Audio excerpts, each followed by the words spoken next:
10,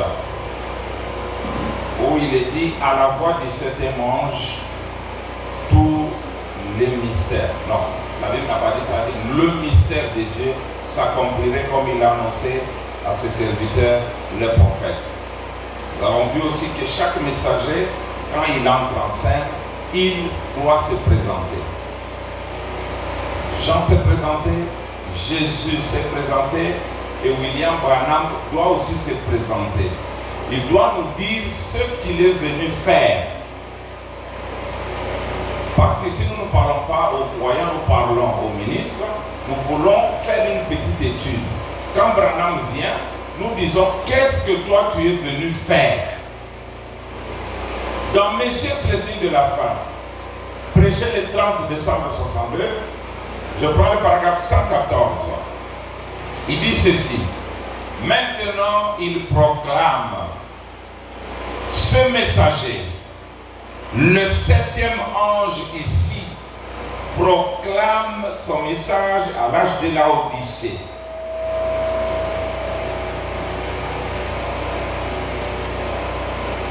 Et avant de lire ça, le matin, Frère Branham prêche un message intitulé l'absolu. Et dans l'absolu, il dit quelque chose de très important que je vais d'abord souligner. Qu'est-ce qu'il dit? Le matin, il annonce qu'il va donner un message prophétique.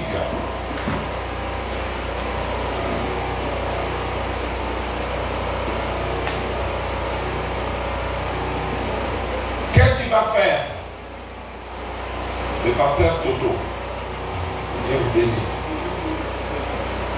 Le matin du 30 décembre 62, paragraphe 3, lui, Branham, qui est prophète, annonce une prophétie qu'il va donner le soir. Il dit maintenant, ce soir, il y aura quelque chose de très spécial. Ce soir, j'aimerais parler sur un sujet, un message prophétique. Amen. Intitulé Messieurs Essler. Donc, si le Seigneur le veut, je voudrais parler le soir sur ce sujet, Essler, messieurs, ou plutôt Messieurs Essler. Alors, je vais saisir cette occasion en présence de l'Église il y a eu bien de choses qui sont arrivées ce tout dernier jour, qui convergent vers un grand quelque chose que je ne comprends pas. Mais nous sommes toujours, le roi de Dieu dépasse toute compréhension humaine, mais nous devons donc marcher par la foi. Si quelqu'un pouvait expliquer Dieu, alors ce ne serait plus nécessaire d'avoir la foi, parce que vous sauriez alors. Mais nous marchons simplement par la foi. Ça, c'est le matin.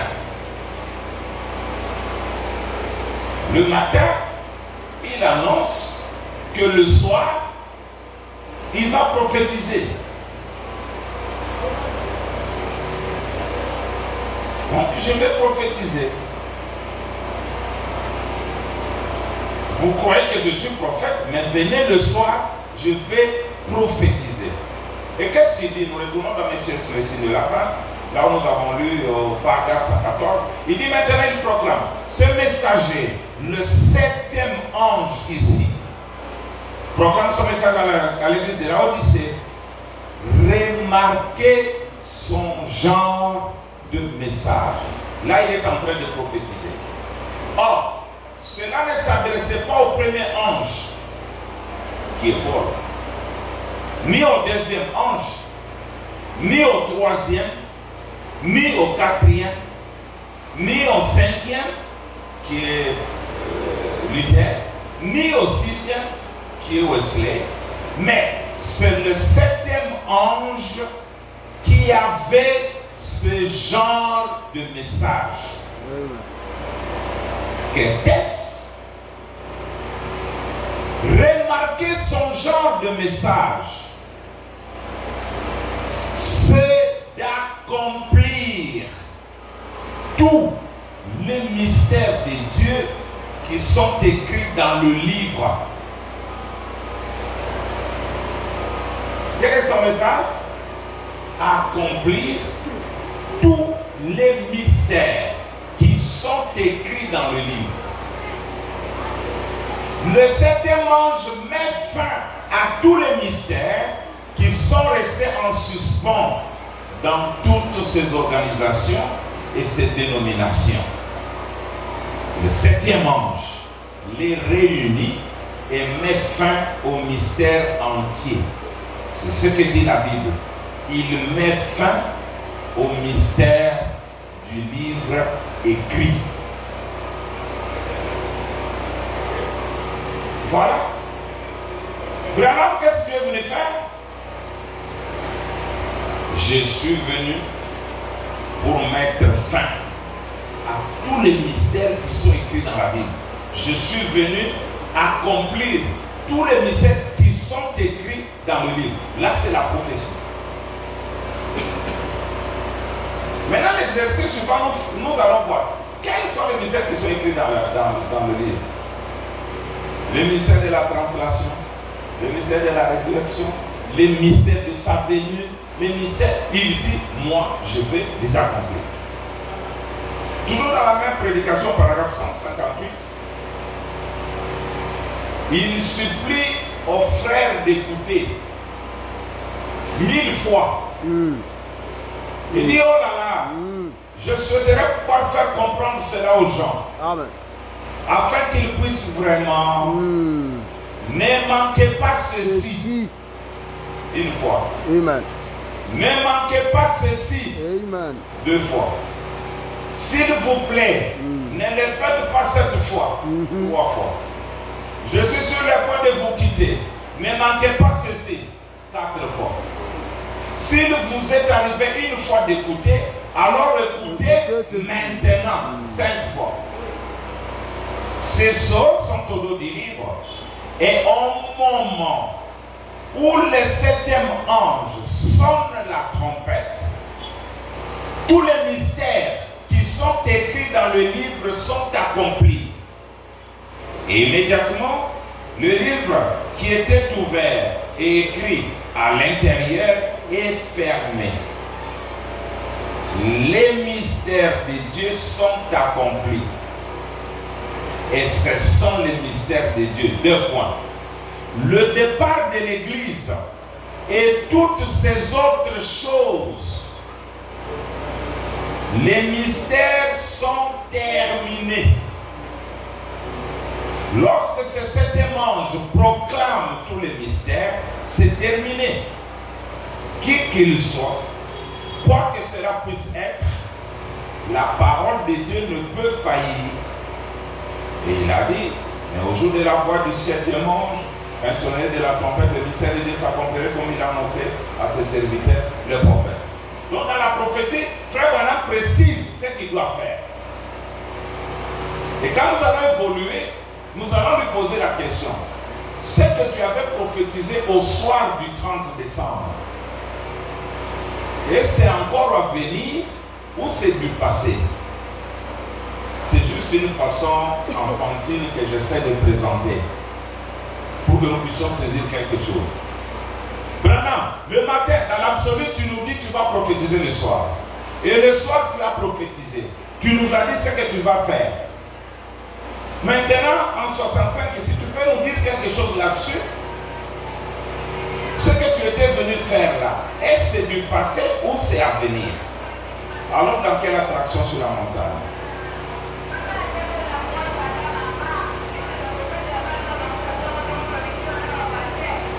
Je crois que ça va juste mettre une petite étincelle pour notre étude personnelle. Quelle attraction sur la montagne? Paragraphe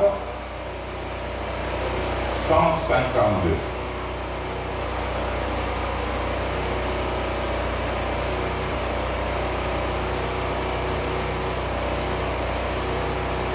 Il dit ceci. Et le Dieu du ciel a promis que le temps du soir aurait les lumières du soir. Amen. Il y a 3 ans, ce mystère était une prophétie. Il continue à confirmer que c'était une Prophétie. Messieurs, quelle heure est-il? Il dit que c'était une prophétie. Mais maintenant, c'est de l'histoire. C'est du passé. La promesse est accomplie. Messieurs, quelle heure est-il? Et quelle est cette attraction? C'est Dieu accomplissant sa parole. Il est le même hier, aujourd'hui et pour toujours. Prions. Je crois que vous suivez ça sur votre téléphone, c'est ça? Je ne change pas. C'est ça. Branham dit, le matin, je vais prophétiser le soir. Le soir, il prophétise. 3 ans après, il dit que cette prophétie-là est déjà accomplie. Maintenant, le problème que nous allons voir par la suite, c'est que nous voulons que les choses s'accomplissent selon notre entendement. Mais Dieu n'accomplit pas des choses comme ça. On n'a pas vu une fois, on arrive à Nazareth, on nous amène et dit, voici l'endroit où on voulait projeter Jésus dans Luc 4. Je me suis dit, mais d'après la prophétie, on avait dit que tous les lieux élevés seraient rabaissés. Les lieux qui sont abaissés devaient être élevés. Selon notre entendement, il y aurait des bulldozers en Israël qui allaient faire une route naturelle bien aplanée pour que le Messie puisse marcher là-dessus.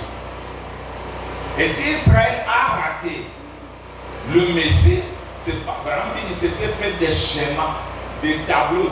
Il va revenir comme ça, il descendra du ciel, nous verrons quelqu'un qui viendra comme ça, il va entrer dans le temple qui a été fait par Zorobabel et il va se présenter et dire je suis le Messie.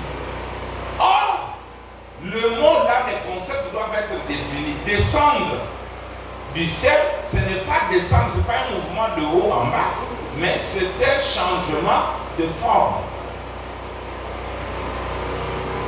Entrer dans le temple, c'est vrai, mais c'était quel temple?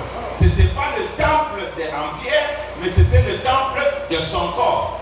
C'est pourquoi il a dit détruisez ce temple. Il pointe celui qui a été construit en 46 ans, mais il dit dans 3 jours je vais le relever. Mais quel est ce temple qui a été reconstruit 3 jours après? C'est son corps, sa résurrection. Et le Dieu qui ne change pas agit toujours de la même manière. Quand Branham dit ceci va arriver, cela va arriver, nous le croyons tous, mais le problème c'est que nous ne comprenons pas comment il l'a fait. Voilà. William Branham se présente, et comme il présente ce qu'il devait faire, et qu'il vient nous dire que ce qui était une prophétie est passé, maintenant ça nous ouvre la voie à avancer. Parce qu'il a dit même le départ de l'église, ça doit être fini. Ça va impliquer beaucoup de choses maintenant. Voilà d'abord les citations en rapport avec l'accomplissement. Est-ce que Capet est un fou qui écrit ces choses depuis des décennies? Est-ce que sa tête ne fonctionne pas? Ou bien est-ce qu'il a des appuis prophétiques? Branham n'a pas beaucoup étudié. Il dit sa première Bible c'est la nature. Et Paul vient et dit la nature ne vous enseigne-t-elle pas? Branham dit qu'il était un typologue. Un typologue fait la typologie. La typologie fait appel aux types ou aux ombres et il les amène dans la réalité. Toute cette Bible est composée des types et des paraboles. Il y a les types de ceci, les types de cela, les types de ceci, les types de cela, le serpent des reins, la piscine de Bethsaïda, la manne, l'arbre, ces choses-là sont des types. Eliezer, il va prendre Rebecca, c'est un type. L'agneau qui était gardé pendant 14 jours, c'était un type. L'agneau immolé, c'était un type. Le sang qui devait brûler, tout ça, c'était des types. Maintenant, Branham, dis-nous à propos de ces choses. Dis-nous quelque chose. Nous prenons Dieu dévoilé,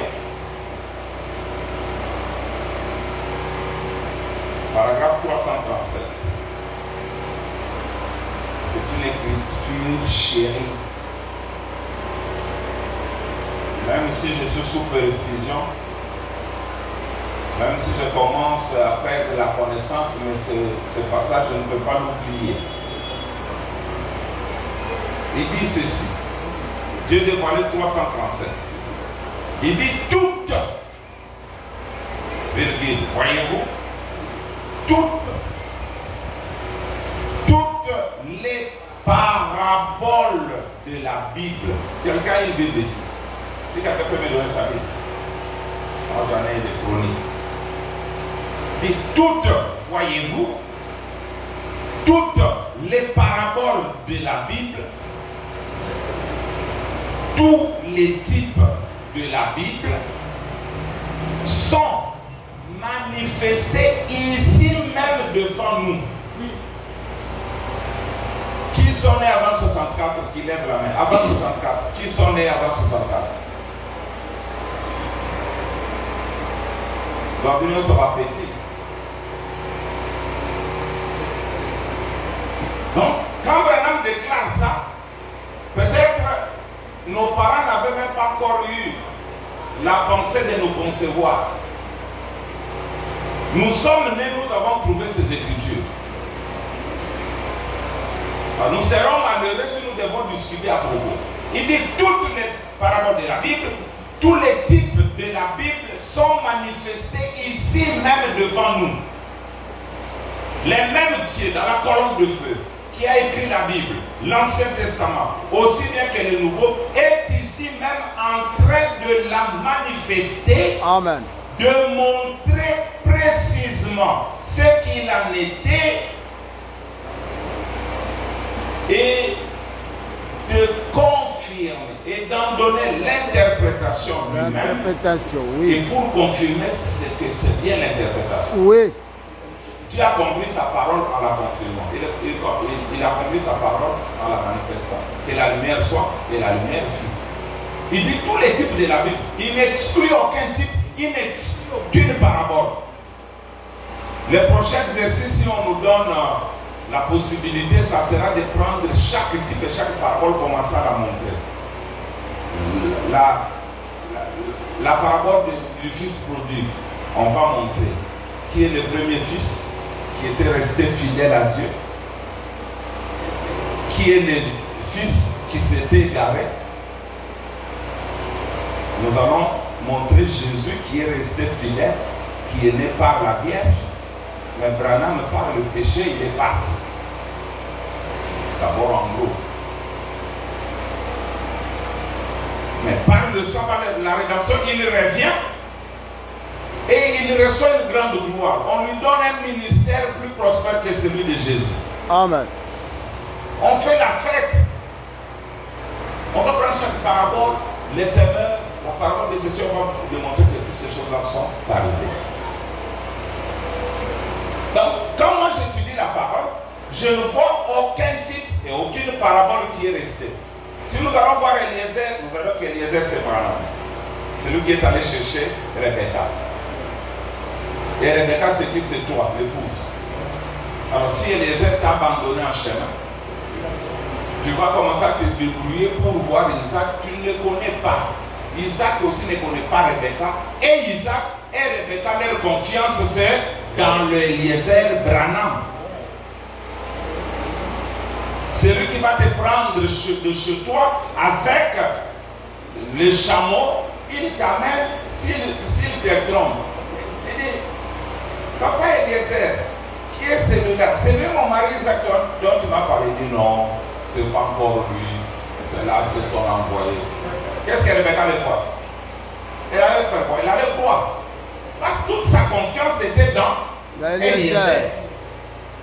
Et si Isaac demandait à Eliezer, c'est elle ma chérie? Et non. Ça c'est l'équipe d'avance.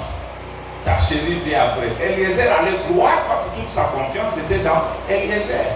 La confiance de Dieu et la confiance de nous le couple, c'est dans cet homme ici, William Marion Branham. Amen. Prenons une autre citation. Dans les âmes qui sont en prison, Bon, ou bien avant ça, prenons, comment vous appelez ça? La voie pourvue par Dieu.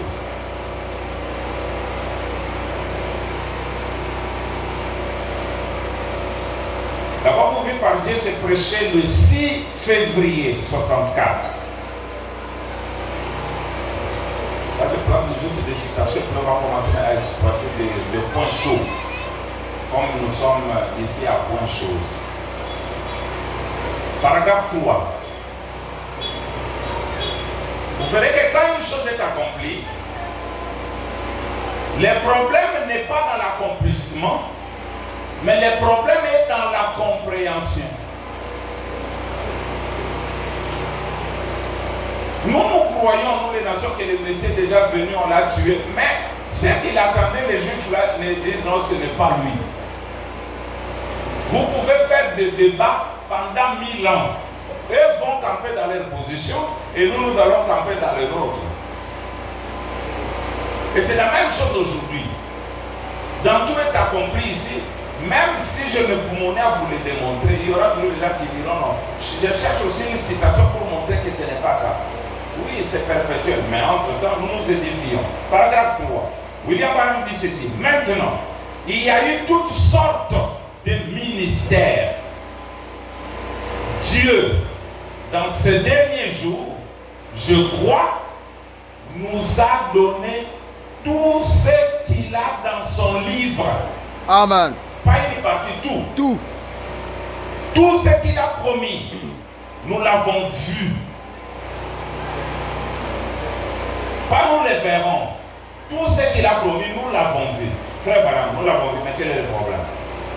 Tout ce qu'il a promis, nous l'avons vu. Et malgré ça, il semble que les gens n'arrivent pas à le saisir. Ceux qui sont destinés à le saisir, le saisiront. Uniquement ceux-là. Ça aveugle l'un, Et ça ouvre les yeux d'un autre. D'un autre, c'est ça. Vraiment dit, je vous démontre ici que tout ce qu'il a promis, nous l'avons vu. Mais malgré que nous l'avons vu, il y a des gens qui ne saisiront pas. Mais il y a des gens qui sont destinés à saisir comme les capés et vont saisir. Ça va aveugler l'un et ça va ouvrir les yeux d'un autre. Moi, j'ai les yeux ouverts pour comprendre que soit Branham est faux prophète, soit il est vrai. Soit Dieu est Dieu, soit il n'est pas Dieu. Comment Dieu confirmerait cet homme ici? Avec des signes, des miracles, des prodiges, la présence, la colonne de feu, et le rendre un faux, qui est venu juste faire un tour sur la terre, de 33 qu'il a commencé son ministère, prenons seulement 1909 jusqu'en 49, une génération, 49 à 89, une autre génération, 89 à aujourd'hui, 3 générations passent comme ça et on continue à attendre les choses. Non. Écoutez.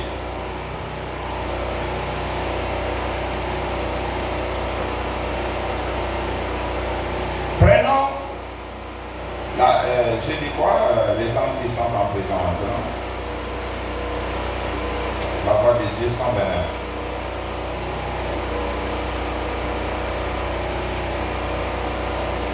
Il y a la photo de la nuée ici.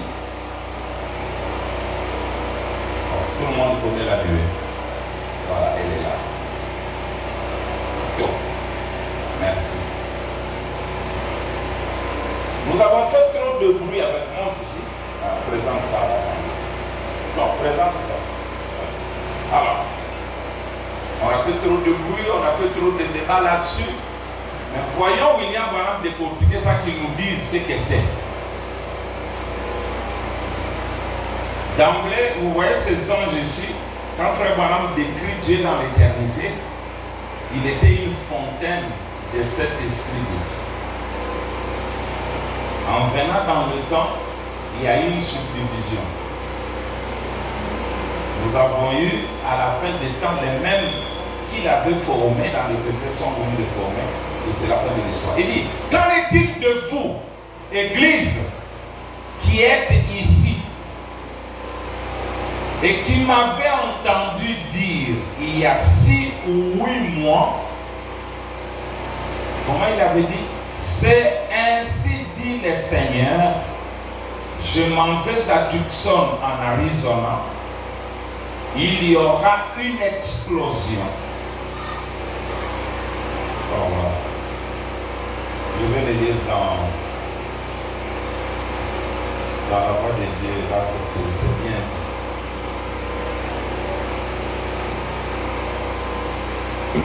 Il y aura une déflagration. Il a dit il y aura une déflagration. Alors qu'il aura qu'à changer. 129. Voilà. Il dit qu'en est-il de vous, Église? Alors qu'ici, il y a 6 mois de ça, je me suis tenu ici et j'ai dit ainsi dit le Seigneur. Je m'en vais à Tucson en Arizona. Il y aura une déflagration. Et ce sera la prophétie. Il y aura une déflagration et 7 anges apparaîtront. Vous vous en souvenez? L'assemblée dit Amen. Même pas. Dieu a rendu la chose réelle. Il a rendu la chose tellement réelle que les magazines Look en a pris de photos. Spirituelles, vues d'avance, matérialisées exactement telles quelles. Les 7 anges qui ont apporté l'aboutissement de toutes les Écritures. C'est pourquoi au début j'avais dit que le tout est accompli, que nous parlons ici des différents des autres. L'apparition des 7 anges était l'aboutissement de toutes les Écritures. C'est pourquoi j'ai toujours dit à mes amis que nous pouvons prendre 20 ans à prêcher avec les photos. On prend la photo, la peinture d'Hoffmann, on décrit. On prend la photo de la colonne de feu, on décrit. On montre le mari qui est au-dessus, la femme qui est en bas. On présente le mariage de l'agneau, on présente beaucoup de choses, l'enlèvement, avec des photos. On prend celle-ci, on montre qu'il n'y a rien qui reste, toutes les Écritures ont abouti. Il dit ceci. En effet, tous les mystères de la Bible entière se trouve dans les 7 sceaux. Nous savons que ça, c'est le livre, il est scellé. Avec cela, tous les points sont réglés. Le mystère du livre entier, entier, se trouvait dans les 7 sceaux que le Seigneur a permis que nous apportions. Merci frère. Donc quand vous regardez cette photo dans votre maison ou dans votre poche ou dans la Bible, rappelez-vous de cette citation. Et c'est l'aboutissement. Mais les âmes qui sont dans le 129, c'est l'aboutissement. Shekinah dit c'est l'accomplissement de toutes les Écritures. La voix de Dieu dit c'est l'aboutissement. L'aboutissement est encore meilleur. Donc on a abouti. Comme il a été moussicaté. Merci frère. Voilà. Les questions qui sont dans les esprits des gens, je me les pose toujours moi-même. Ils vont dire, mais quand vous dites ça, vous voulez dire que Jésus est déjà venu? Vous voulez dire que l'enlèvement a déjà eu lieu? Vous voulez dire que la résurrection a déjà eu lieu? Vous voulez dire que la tribulation, etc., etc. C'est ce que nous allons maintenant voir en détail. Tout est accompli. Quand je prends ma craie ici, si vous allez dans la révélation de Jésus-Christ, paragraphe 24, ou dans la fête des trompettes, paragraphe 37, premier saut, paragraphe 24, partout là-bas, frère Branham donne le plan. Le plan là, il les subdivise comme ceci. Il dit que le livre de l'Apocalypse est subdivisé en 3 parties qui vont d'Apocalypse 1 au chapitre 3 Ici, le chapitre 4. Ici jusqu'au chapitre 19. Et ici jusqu'au chapitre 22. Il dit, quand vous voyez l'Apocalypse, les 3 premiers chapitres, vous êtes dans les âges de l'Église.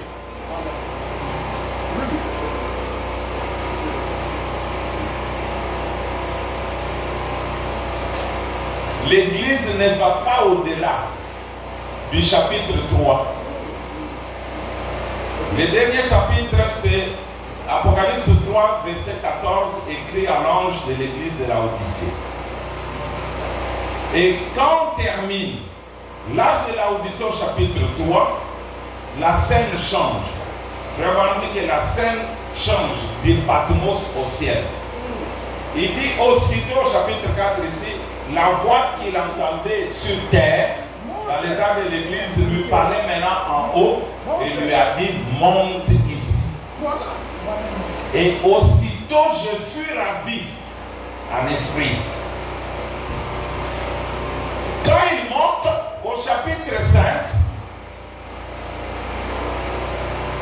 il décrit ce qu'il voit au ciel, pas sur la terre. Je vis dans le ciel un grand trône. Quelqu'un était assis. Autour de lui, 4 êtres vivants, les 24 anciens et une multitude d'anges. Vous ne pouvez pas voir ça étant sur la terre.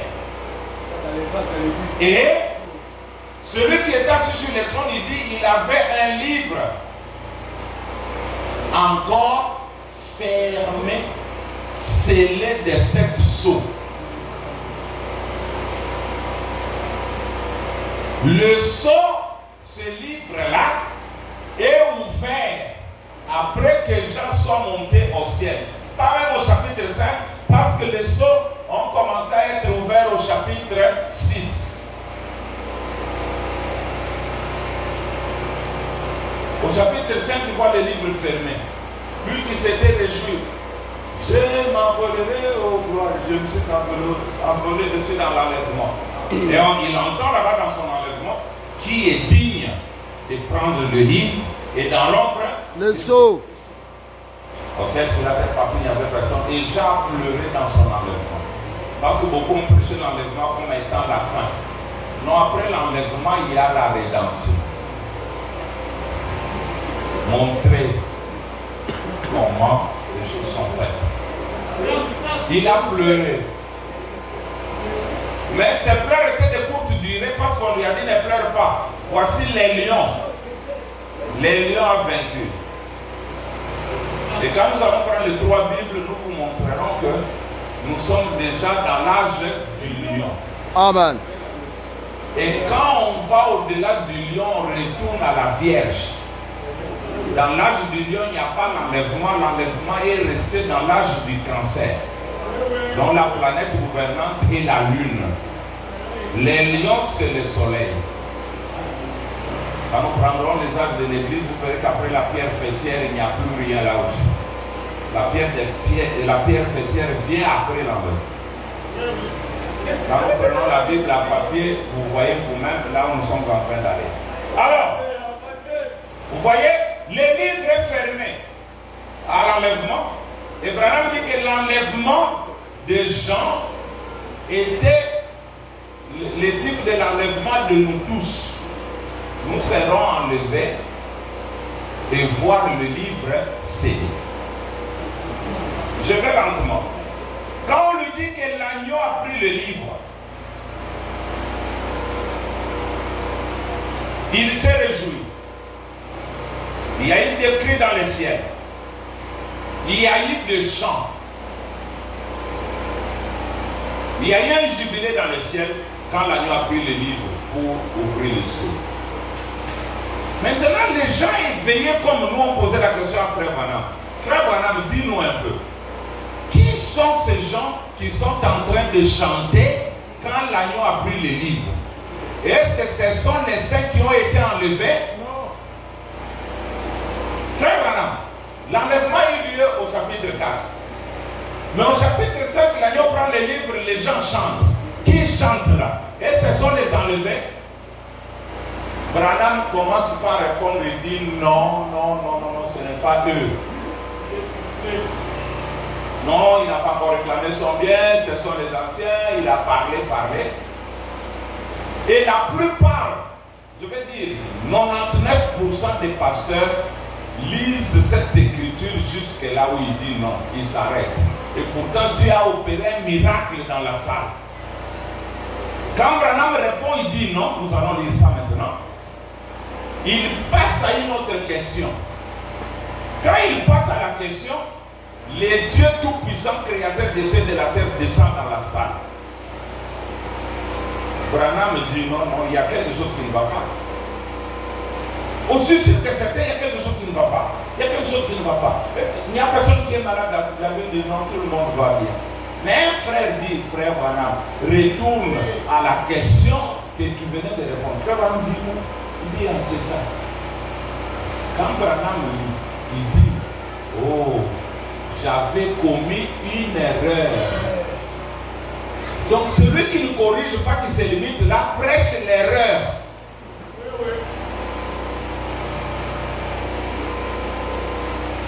Branham dit, vous avez vu comment Dieu m'a arrêté là-dessus. Je n'avais dit qu'une partie, je me dépêchais. Bien sûr, ce sont eux.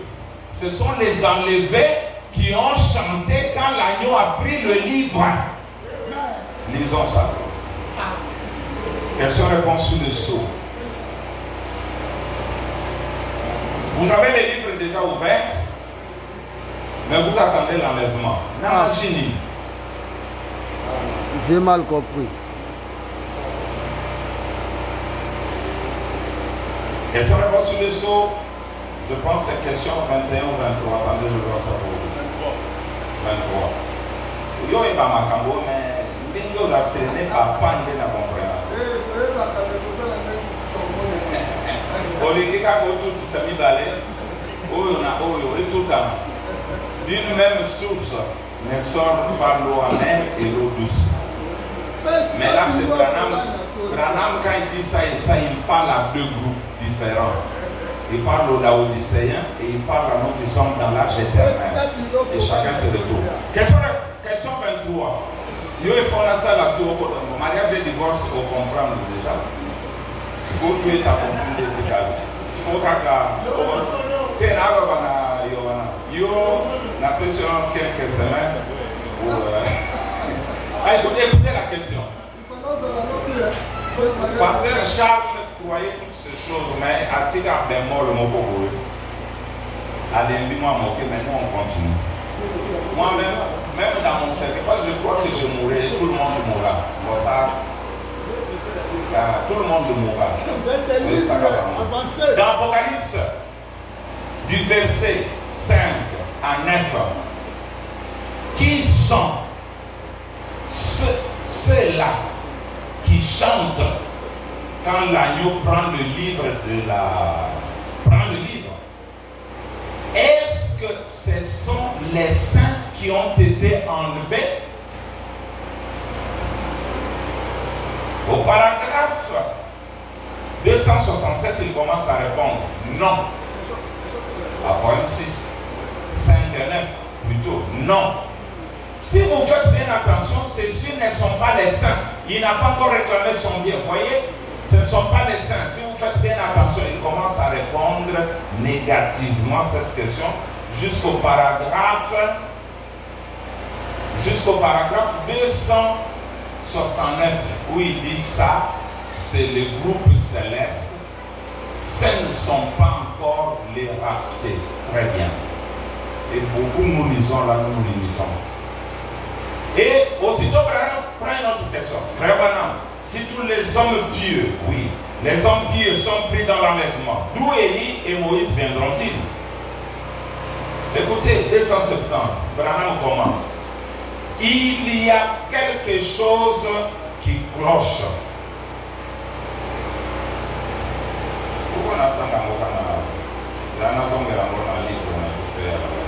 Il dit il y a quelque chose qui ne va pas.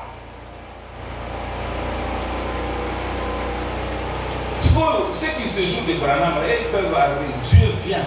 Il dit cette fois-ci, je ne laisse pas passer l'erreur. Branham, tu es sommé de corriger ça. Sinon, beaucoup de gens ne comprendront jamais l'enlèvement. Il y a quelque chose qui ne va pas. 270. Il y a quelque chose qui ne va pas. Il répète. Il y a quelque chose qui ne va pas. C'est aussi simple que ça. Il est arrivé quelque chose. Lui, c'était un homme tridimensionnel. À sentir que non. Dieu est venu, il y a une urgence. Il est arrivé quelque chose. Vous voyez, il y a quelque chose qui ne va pas quelque part. Est-ce que tout le monde se sent bien? L'Assemblée dit Amen. Pas des personnes qui sont malades ni rien. Oh, s'il n'y a personne qui est malade, si tout le monde va bien, mais pourquoi cette présence? Voilà, un frère dans l'Assemblée dit, relisez le verset 9 d'Apocalypse 5. Voyons voir. Abraham dit, où ça frère? 5. Oh là là, la question à laquelle je viens de répondre. Maintenant, voyons voir, tu réponds en quoi. Abraham lit l'écriture, il dit, le voici, j'avais fait erreur là-dessus. Commençons par avouer que la première partie de la réponse, c'était une erreur. Toi qui continues à prêcher ça comme ça, tu prêches l'erreur. Amen. J'avais fait erreur là-dessus. Voyez, tu as racheté pour Dieu par le sang les hommes de toutes tribus. C'est exact. Maintenant, qu'est-ce que vous dites de ça? Oh, si ce n'est pas la présence du Saint-Esprit qui est ici, qu'est-ce que c'est? Il n'a pas permis. Voyez, je n'avais lu que la première partie de ce verset. Vous voyez, c'était seulement quelque chose qui avait été écrit ici. Et j'essaie de me dépêcher pour terminer en regardant l'horloge. Écoutez. Mais vous avez vu comment il m'a arrêté là-dessus. Gloire! Vous voyez, je n'avais pas lu l'autre partie du tout. Vous voyez, j'ai pris jusqu'ici. Regardez bien, il chantait un cantique nouveau et je me suis arrêté. Vous voyez, mais regardez bien, le cantique qu'il chantait en disant, tu nous as rachetés de toute tribu, de toute langue, de toute nation. Amen. Branham dit, bien sûr, ce sont eux. Oh là là. Les a levés. Vous le voyez? Les abango, batobane toi, kaba fongola bilembo, togangi. Et ce jour-là, dans l'Antiquité, au Branham Tabernacle, il y avait un jubilé grave. Exactement comme ça s'est passé là au ciel. Et quand nous aurons le temps, nous allons comprendre que l'ouverture, les livres de la rédemption ne concernent pas seulement les gens de la Odyssée, ça concerne tout le monde depuis Adam jusqu'à ce jour. Le livre ne peut pas rentrer et qu'elle reste dans la tombe. Parce que la vraie résurrection n'avait jamais eu lieu. Dans Matthieu 27, il y a eu un déplacement. Mais Jésus lui a dit, je les ressusciterai au dernier jour. Oh oui, parfait. Tous se sont réveillés. Branham était devant les vivants et les morts. Il était devant toute la famille qui attendait le livre, le jour qu'il ouvrait le sceau. Les titres de propriété rentrent et vous attendez la résurrection des morts. Parce que la question va encore se poser, mais les gens continuent à mourir. Mais quand Jésus a crié à la croix, on dit que les morts ressuscitaient. Mais lui et les brigands mouraient. Mais il mourait dans la résurrection. Il déposait le manteau de chair. Déposer le manteau de chair ne fait pas de moi un mort. C'est le changement d'adresse. Mais les morts, ça n'existe pas. La mort n'existe pas dans notre temps. Alors, vous voyez mes frères, au chapitre 5, il prend le livre, et au chapitre 6, il révèle, il brise un sceau, 2, 3, 4, 5, 6. Dieu, pourquoi tu ne brises pas tous les 7 sceaux au chapitre 6? Regardez, il brise 6 sceaux. En bas? Ok. Soyez un peu patient. Peut-être Dieu, tu vas ouvrir les 7e sceau au chapitre 7. La vie de Dieu. Quand nous arrivons au chapitre 7, on attend l'ouverture du 7e sceau. Rien. Arrière, silence. Dieu, qu'est-ce qui te prend? Tu veux quoi? Dis-nous ce que tu veux faire dans le 7e chapitre. Quand nous arrivons dans le chapitre 7, avant l'ouverture du 7e sceau, chapitre 8, il scelle les 144 000. Amen. Silence. Les 144 000, je suis toujours dans tout le compris. Les 144 000 sont scellés avant l'ouverture du 7e sceau.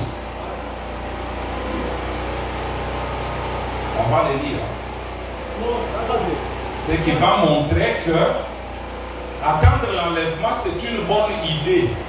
Ça te fait du bien, tu enflammes l'église, mais ça n'a aucun effet. C'est la chair qui jubile là-bas. Pasteur, parole, oh, c'est toi qui fais trembler les montagnes. Mais quand moi je regarde, je dis, oh, il raconte quoi ce monsieur?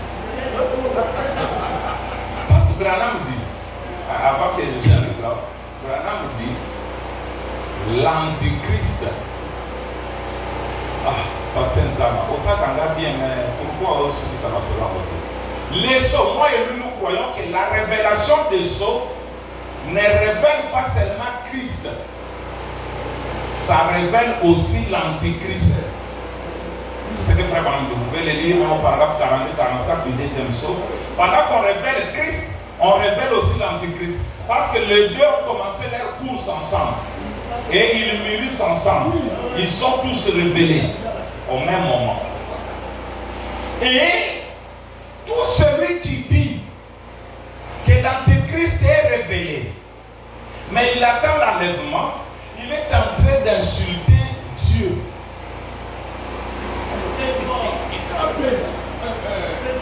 Parce que l'antichrist n'est révélé que lorsque l'église est déjà enlevée. On lit.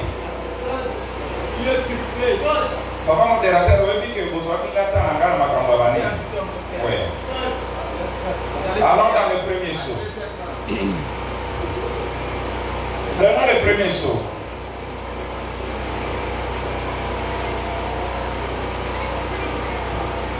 Je crois que vous allez aimer. Mais je vais vous donner les paragraphes. Moi, je dis seulement Yasuka pour aller vite.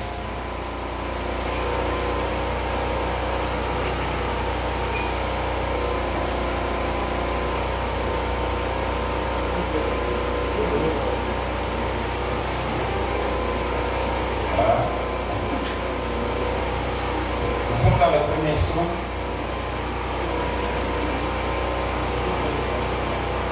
Vous allez comprendre quelque chose là.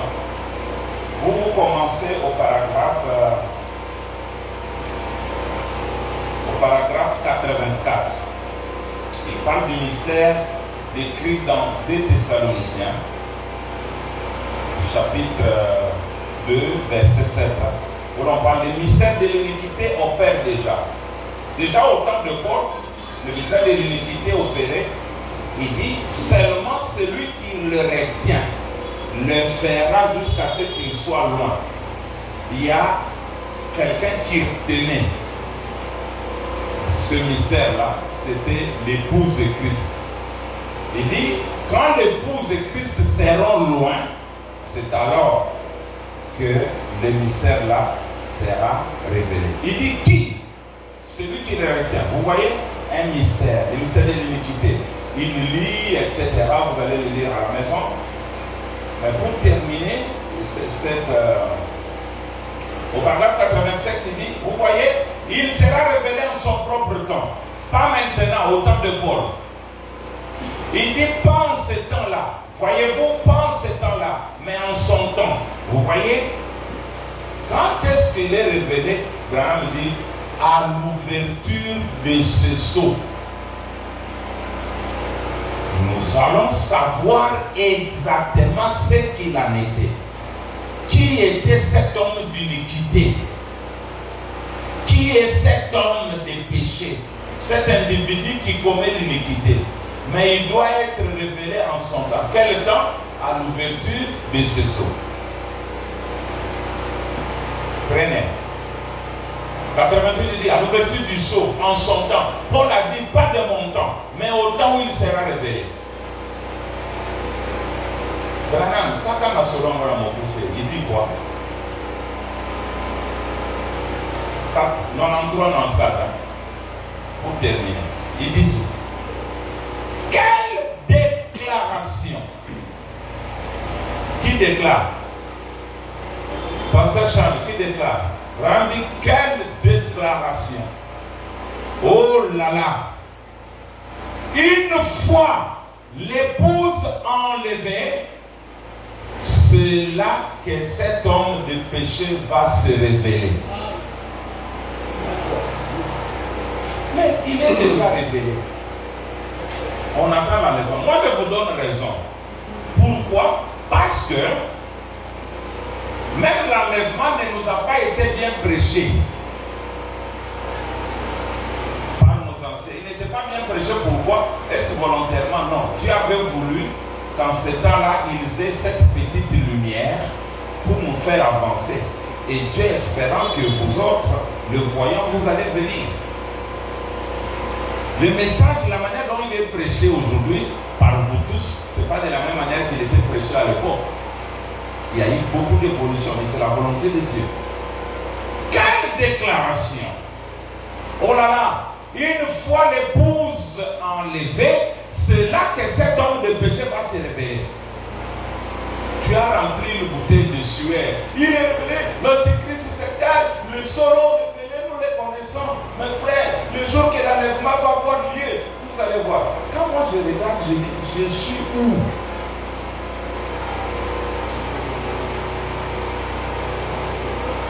Voilà. Qu'est-ce qui arrive maintenant? Avant l'ouverture du 7e sceau, il scelle les 144 000 juifs. Pourquoi? Parce que au chapitre 8, il va révéler le 7e sceau. Le 7e sceau ramène Jésus sur la terre. Et vous verrez que c'est la même chose que va faire la 7e trompette qui introduit la personne plus importante comme Joseph. C'est la même chose. Le 7e sceau chez nous a le même effet que la 7e trompette chez les Juifs. C'est la dernière venue, c'est la même personne qui est Christ. Christ ne doit pas venir pour attendre le serment de 144 000. Non, ils sont scellés, bien préparés. Et quand Christ vient dire, oh, c'est lui.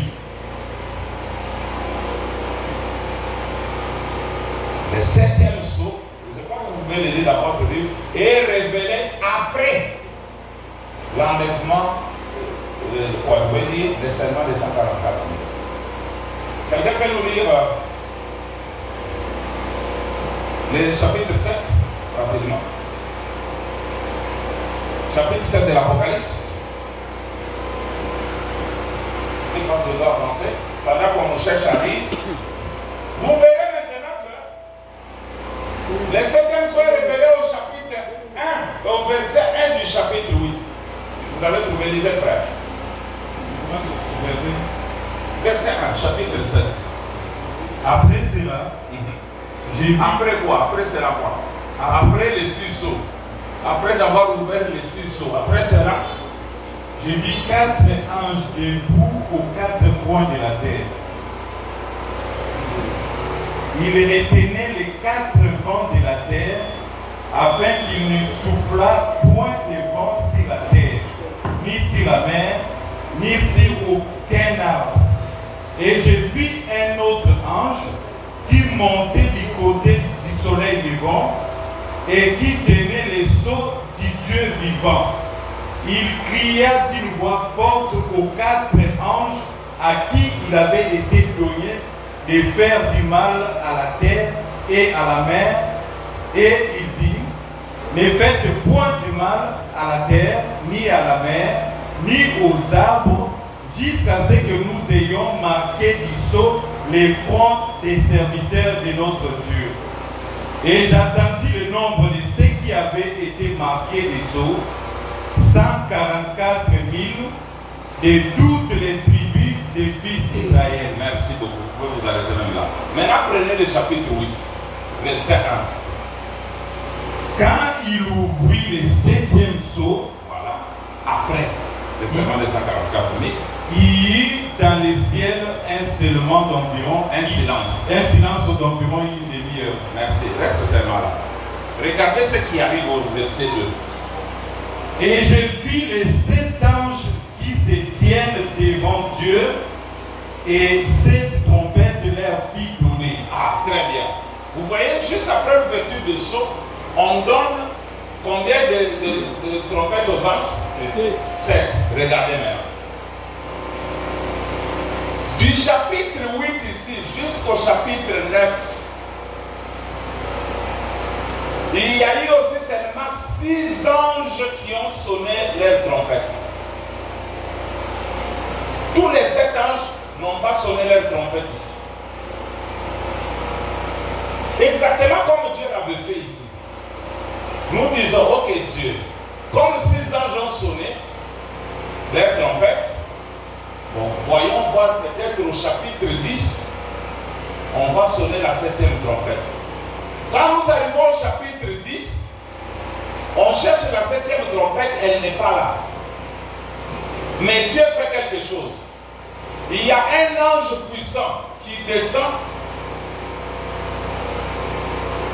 qui rencontre un ange puissant, un ange terrestre.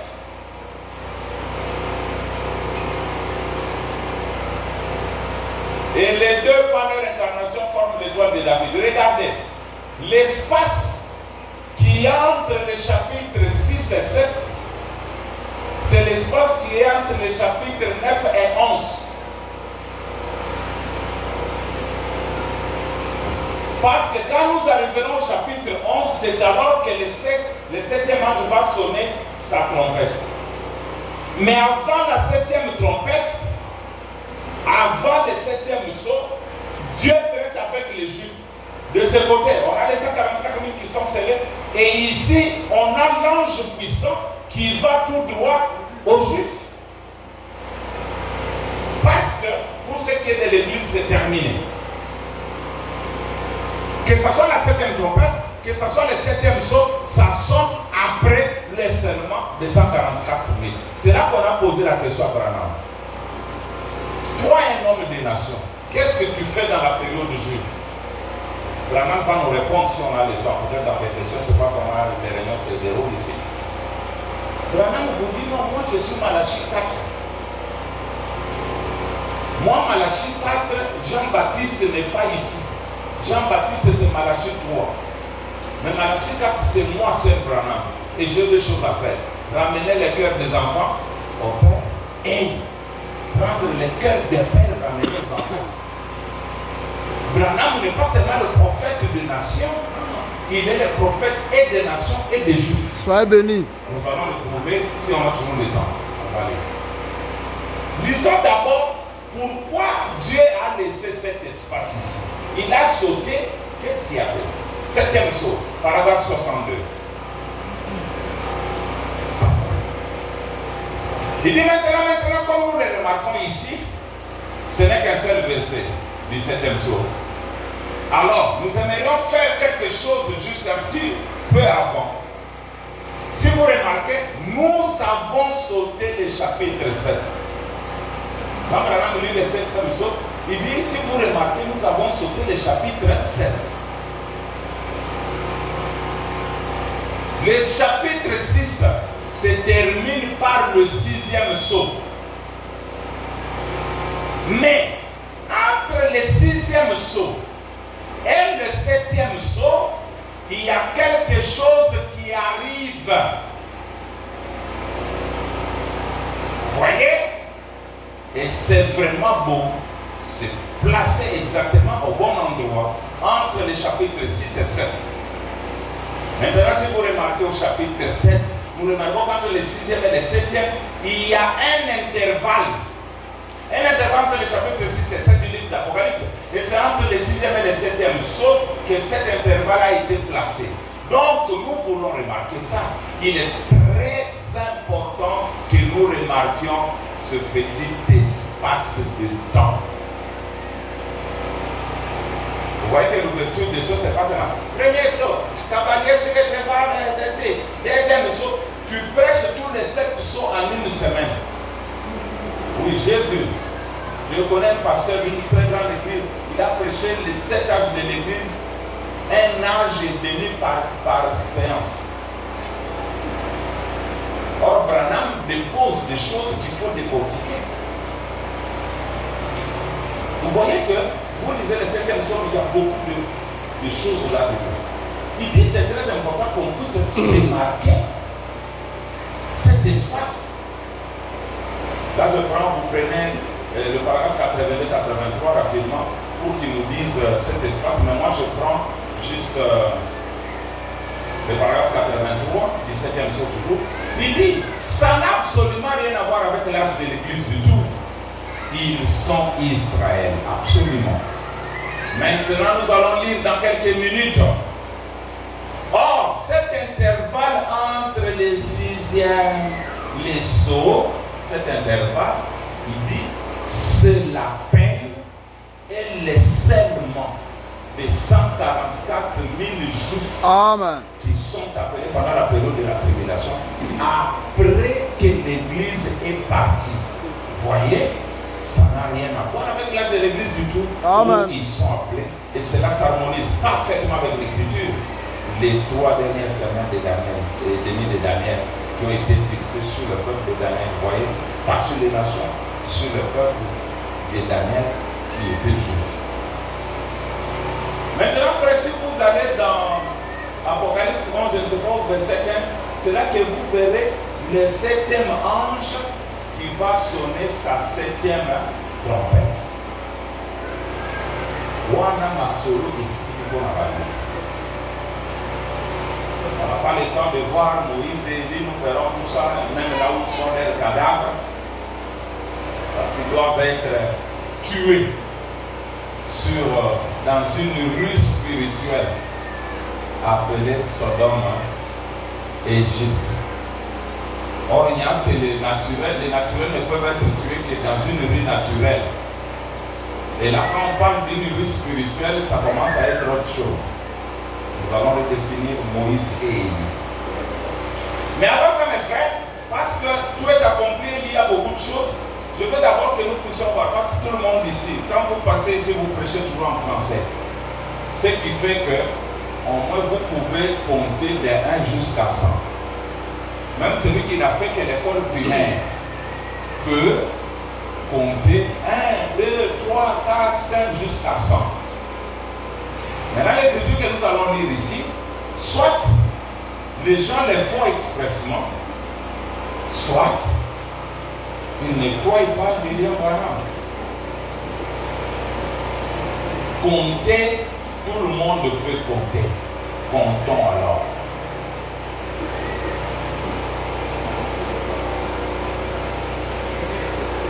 Vous êtes prêts?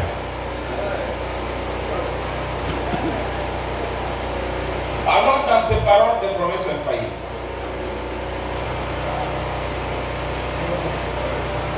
c'est prêché le 20 janvier 64, le paragraphe 34.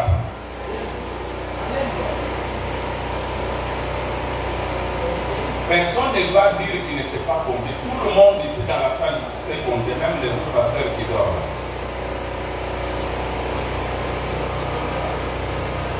Il sait compter. Ces paroles infaillibles des promesses, prêché le 20 janvier 64, paragraphe 34, je lis. Israël est dans sa patrie. Il a sa propre nation. Il a sa propre monnaie.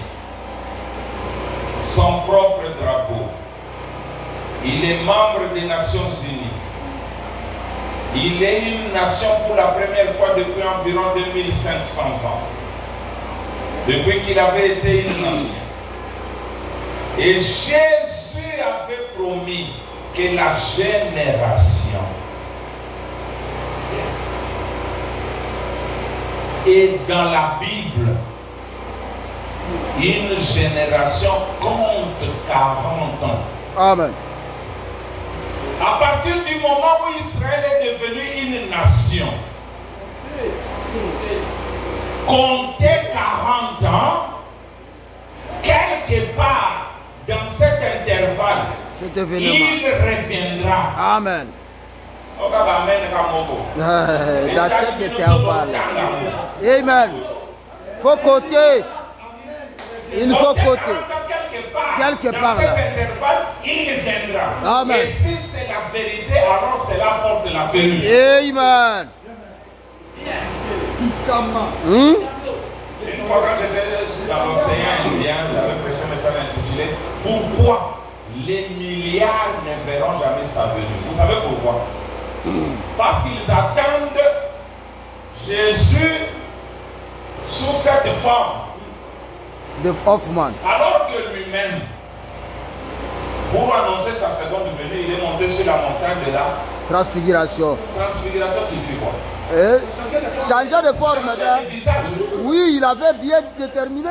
Les Jésus que nous attendions, C'est un Jésus transfiguré. changé, avec un aspect différent. Différent. Amen.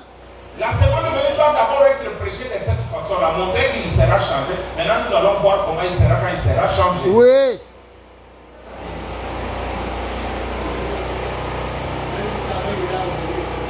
Comptez combien d'années? 40 ans. Ok, prenons 46. 40 ans combien? Combien? De 46. 46 plus 40 égale 86. Il n'a pas dit il viendra à 40 ans, il dit Dans intervalle là. Au milieu.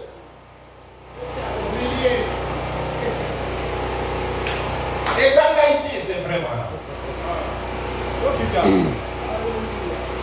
Oyebi Kotanga, osons ça expressement.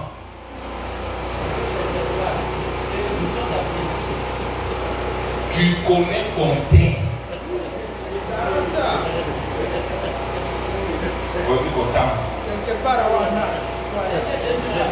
Oyebi, tu connais compter. Je sais.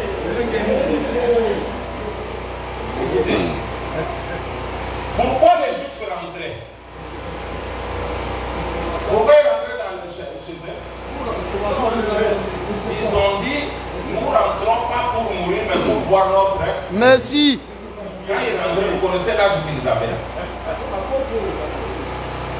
Quand ils rentraient, ce que ton père était né. Pourquoi vous savez le Écoutez maintenant. Mon père était né. Le figuier, c'est le juif. Le figuier, apprenez. Mon père était né. Horloge, c'est le. Ah, bravo pour Mon eux. père était né. Comme il est né aussi. Jusqu'à sa cadette. Alléluia. Tous étaient nés. Merci beaucoup. Mon Tous père étaient était nés. né. Mon père est né en 38. Bon. Ah, bah, nous va faire, nous va faire, nous va faire. Alors, regardez. Vous voyez que rien de nous c'est mieux que autre chose là. Je suis dans le 7e saut. On a dit quand vous verrez le figuier commencer La bourgeonnée. à pousser ses branches ou que ces branches deviennent tendres. Il dit, sachez aussi que le Fils de l'homme est à la porte. Amen.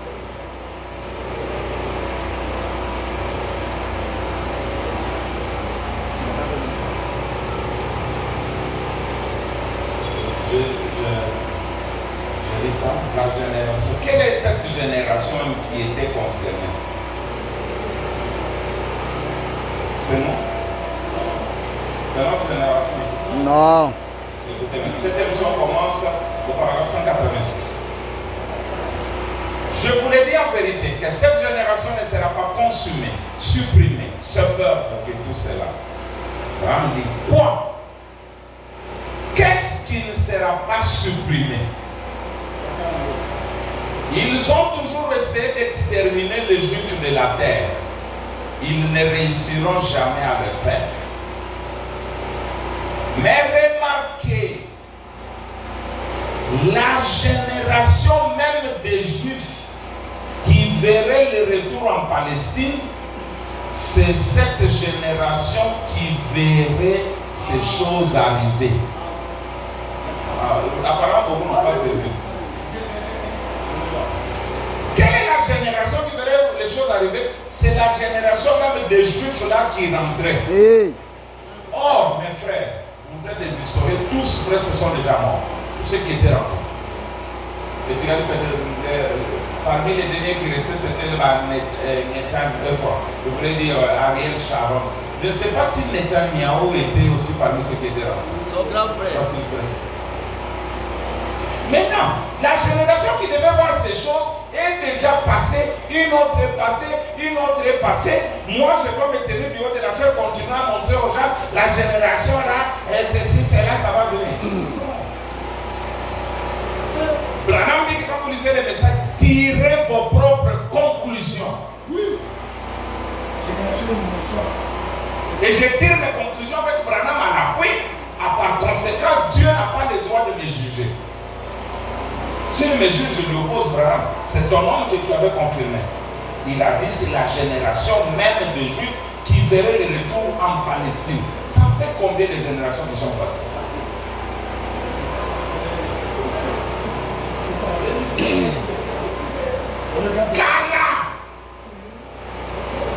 Kala basila nyonso bakufa.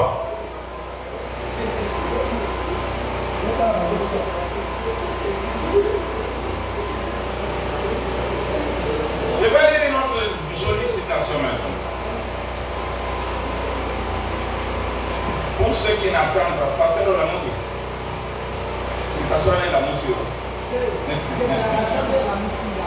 Déclaration de la il fallait qu'il y ait la moussa. Déclaration de l'Obi. Mais ceux qui zambal, c'est des zambal de Branham. Or, Branham a à Samba déjà. Merci, la Samba, ça Branham. Il y a, non, c'est bien. Non, ça m'a fait du bien. Alors, bien. Parce que il n'y a pas un endroit où on a promis de me juger moi. Ça n'existe pas. Je suis seul le responsable de Nulle part. On a dit qu'on va me juger. ça existe. Parce que c'est moi qui juge. Branham dit que toute la terre est jugée par l'épouse. Et l'épouse passe de la mort à la vie. Du 4e saut, le saut de la mort, au 7e saut, qui est le saut de la vie. Il n'y a pas de jugement. L'épouse n'est pas jugée. Royale prédestinée d'Abraham. Amen. Paragraphe 65, la semence n'hérite pas avec la balle. Amen. L'épouse n'est pas jugée. Il dit, Branham, tu seras jugé. Oui. Branham dit, Paul, aussi seras jugé. Oui, si c'est de Paul entre les miens, frère. Moi, je serai jugé par qui?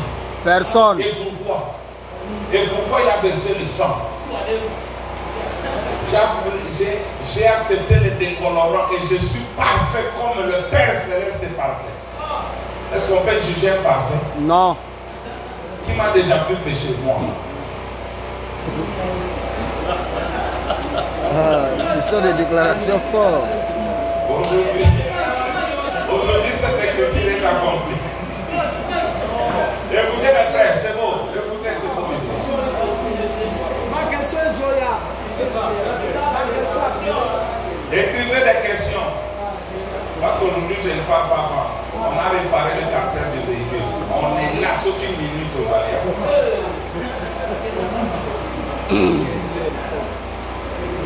Écoutez votre prophète. Il y a 3 venues pour l'épouse. Il vient, première fois pour être racheté, deuxième fois pour être enlevé, Et troisième. et troisième fois pour régner. C'est ça. Roi dans son royaume. Les deux dernières venues sont, les deux venues de l'extrême sont sur la terre. Il est venu sur la terre pour acheter. La deuxième venue, il est dans les airs pour prendre. Et la troisième venue, il est sur la terre. Sur la terre. La venue du 7e jour. Posons la question, frère Branham. C'est arrivé ou ça arrive? Je suis là aujourd'hui, cette écriture est accomplie. du 19 février 65, paragraphe 256, nous descendons. Je commence par 255. Il lut, c'est Jésus, il lut l'écriture, remit la Bible au sacrificateur. Cette écriture, c'est une écriture de 3 dernières années, 3 dernières semaines, on dit semaine ou année, de 3 années et demie là, était resté, c'est ça. Parce que pour accomplir la première moitié de la semaine, Jésus n'avait pas le droit de prendre lui-même le rouleau, il fallait qu'un prêtre vienne lui donner. Et au temps de la fin, pour accomplir la dernière moitié de la semaine qui était restée du jugement, il fallait aussi qu'un prêtre vienne remettre le livre au Messie. Il lit l'écriture, remit la Bible au sacrificateur et il dit, tous les gens avaient le regard fixé sur lui. Il les regarda et dit, aujourd'hui, cette écriture est accomplie. Ça, c'est Jésus qui a dit. J'ai lu l'écriture avec une douzaine ou plus de preuves que nous vivons au dernier jour. La génération qui verra le retour de Jésus-Christ sur la terre. Il y aura la précision. J'ai lu l'écriture avec une douzaine ou plus de preuves que nous vivons au dernier jour, la génération qui verra le retour de Jésus-Christ sur la terre. Et je vous dis ce soir de nouveau, aujourd'hui cette écriture est accomplie devant vous. Pas devant eux, devant vous. Et est accompli. Amen. Vous aimez opposer le soleil du matin et le soleil du soir. Et pourtant c'est le même soleil, mais qui change seulement de forme. De forme.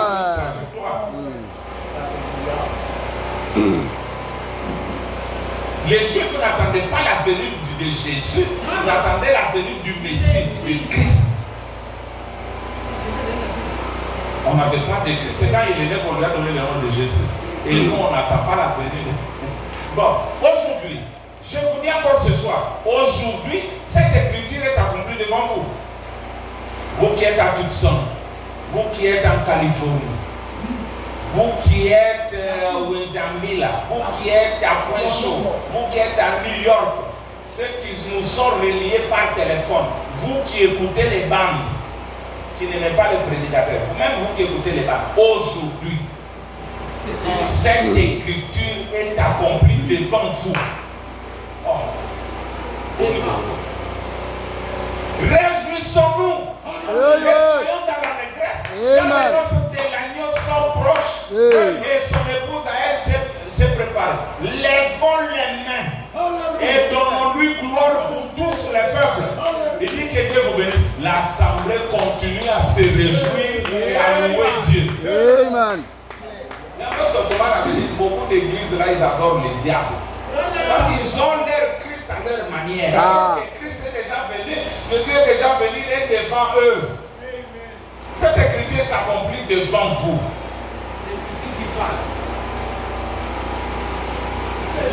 Bon. Je sais que tu vas chercher des raccordements pour chercher aussi des citations qui disent j'attends. Donc attendez. Je souhaite que je sois le dernier à mourir pour vous enterrer tous. Parce que vous ne serez pas enlevé. Bon, ben si mes frères vont enterrer moi, enterrez-moi dignement. J'ai des pistes. Voyez mes frères. Donc ce n'est pas normal. C'est comme quelqu'un de notre il est à la gare, il attend un train. On lui dit mais le train là est déjà parti. Et vous attendez le train.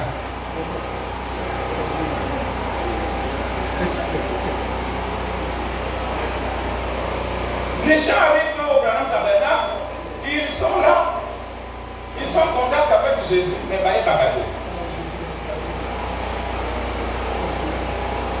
Il dit, ils sont venus voir qui ici? Ici au Branham Tabernacle. Il dit, ils sont venus voir Jésus-Christ de Nazareth en chair. Il est là. En chair.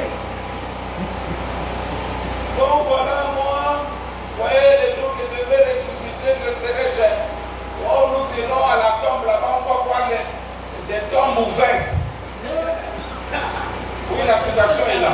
Va me dire que d'autres tombes seront ouvertes et d'autres non ouvertes. Regardez ce s'ouvre, il dit, ça ne s'ouvrira pas dans le sens que vous vous dites ouvrir. Dieu n'a pas besoin d'aller sortir un vieux cadavre là-bas. Voyons ça, parce que les ministres sont en train de partir. La résurrection se fait quand?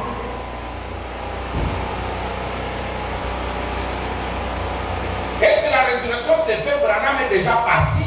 Ou quand il est sur la terre prêchant? Il faut que lui soit là, à la présence de cette venue.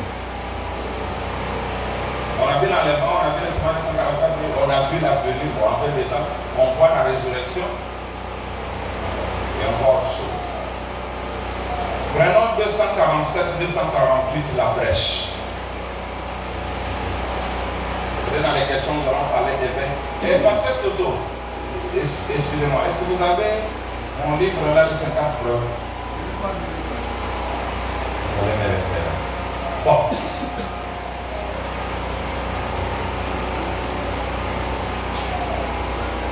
Vous y êtes? 247, 248. Voilà, il meurt. Jésus a dit, celui qui croit en moi vivra quand même, il serait mort. Quiconque vit et croit en moi ne mourra jamais.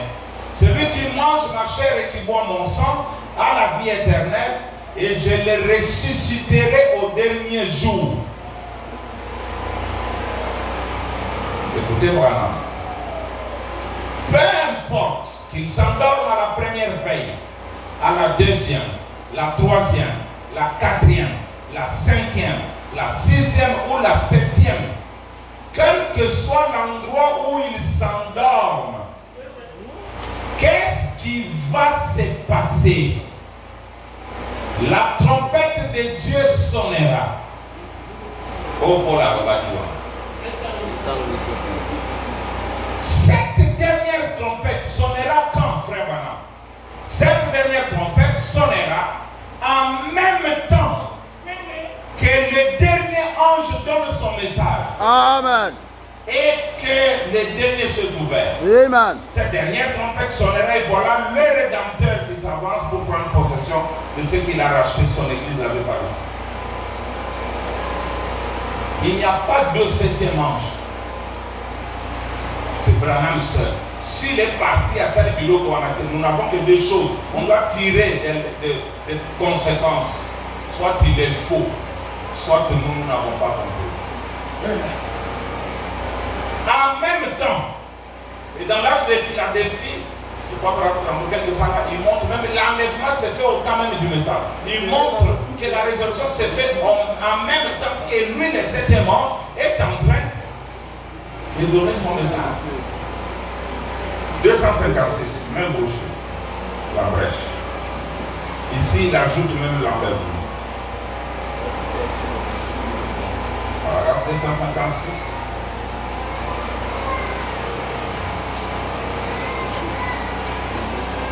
Il dit ceci. Et même les vivants qui seront restés jusqu'à sa venue ne devanceront pas ceux qui se sont endormis.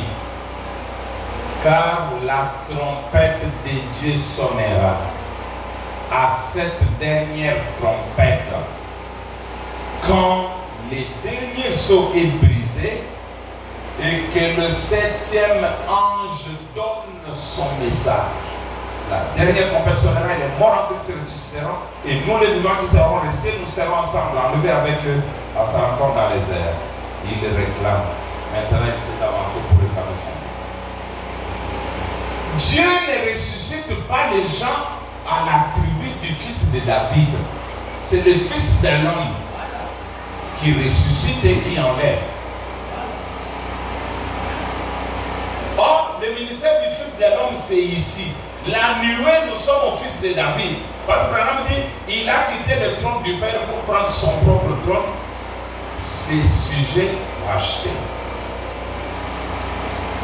Il est vrai que quand Salomon a hérité du trône de son père, il s'est d'abord assis sur le trône de David avant de se faire un trône avec des têtes de lions qui était son propre trône. Aujourd'hui, on est au-delà. Je vous lis la citation. Question-réponse numéro 2. de 64. Pour vous montrer pourquoi le Paul attendait, paragraphe de 320, si je me trompe. Voilà, 120. Prêché le 23 août 64. Il y a seulement 9 minutes. Or, cette pierre ne pourrait pas s'ajuster en bas sur le fondement de base. Elle ne s'ajustera pas non plus sur le deuxième fondement, ni sur le troisième fondement. Elle s'ajustera seulement sur le fondement du sommet, quand l'édifice complet aura été formé de telle sorte que la pierre puisse s'y fixer. Et Jésus ne peut pas venir tant qu'une église, qu'un corps de croyants et les ministères qu'il avait eu jadis ne seront pas exactement pareils, le même dans ce temps-là. Et alors, c'est ce qui produira. Et sans nous, ne parviennent pas à la perfection, a dit Paul dans Hébreux 11. Sans nous, ils ne peuvent pas être amenés à la perfection. Écoutez-moi là. Il faut qu'ils aient ce ministère afin de ressusciter les luthériens, les wesleyens et tous ceux qui s'étaient succédés au cours des âges. C'est ça l'importance du ministère des frères Branham. Celui qui engendre la résurrection de tous ceux qui sont morts au cours des âges. Il faut, c'est une obligation, il faut qu'ils aient ce ministère. Pendant que nous sommes en train d'aller à la fin, nous avons vu au début que si Adam et Ève n'avaient pas péché, Dieu se serait reposé éternellement. C'est le péché qui a interrompu le repos de Dieu. Il est venu, il a pris de nouveau 6000 ans pour entrer dans le processus de la rédemption et racheter l'homme. Et Paul dit, n'attristez pas le Saint-Esprit par lequel vous avez été scellés jusqu'au jour de la rédemption. La verset 68. Branham dit, jusqu'au jour où ce livre est révélé. Amen. Où le Rédempteur vient, il arrache les titres de propriété qu'il avait, que l'homme avait perdu. Il remet ça à l'homme. Bon, mes frères, soyons sérieux. Dieu va encore travailler pour moi. Parce que l'homme perdu, il l'a racheté. Il lui a donné les titres de propriété. Il se repose. Et quand il se repose, tout est accompli. Dernière citation. Les âmes qui sont en prison. Des titres de propriété dans la main. Des langues.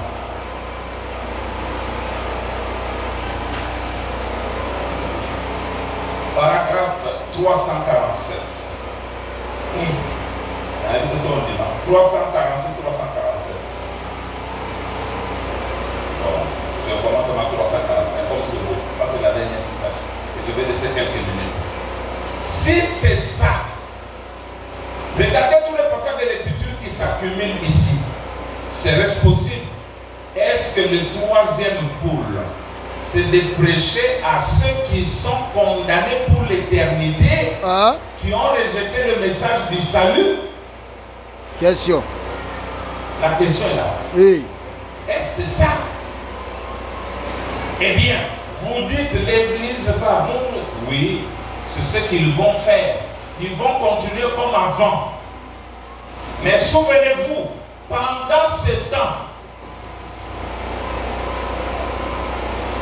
tout ce temps, Noé était dans l'arche. Frère Branham, dis-nous à propos de l'épouse.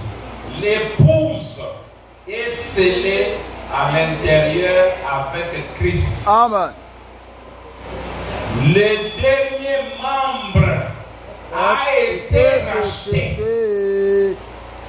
Vous n'aimez pas ça? A été racheté. C'est déjà racheté. Amen. Le sixième sceau s'est manifesté. Le septième sceau le ramène sur la terre. Amen. L'agneau est venu prendre le livre de sa main droite. Il s'est assis et il a revendiqué son bien. Ce qu'il avait racheté. Pas vrai? Le troisième poule, ça a toujours été ça. C'est peut-être dans les questions que nous allons vous montrer que l'homme qui était perdu est retrouvé. La chose qu'il avait perdue lui a été donnée remise. Alors, il crie, tout est accompli. Donc, tout est accompli n'est même pas un problème de citation. C'est un problème de la vérité vivante que nous avons vue de nos yeux. Et le troisième poule est en train de prêcher aux condamnés, ceux qui ont rejeté le message. Ils sont dans des magasins, dans des chairs humaines, peut-être même ici il y a quelques ans.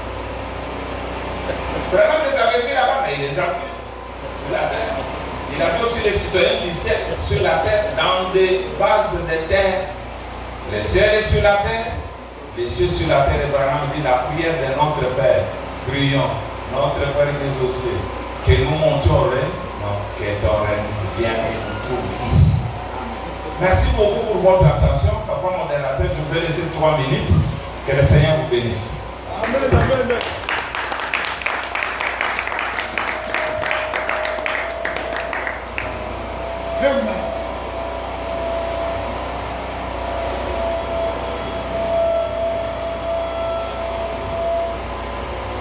On peut donner des acclamations pour la parole de Dieu. Que le Seigneur vous bénisse.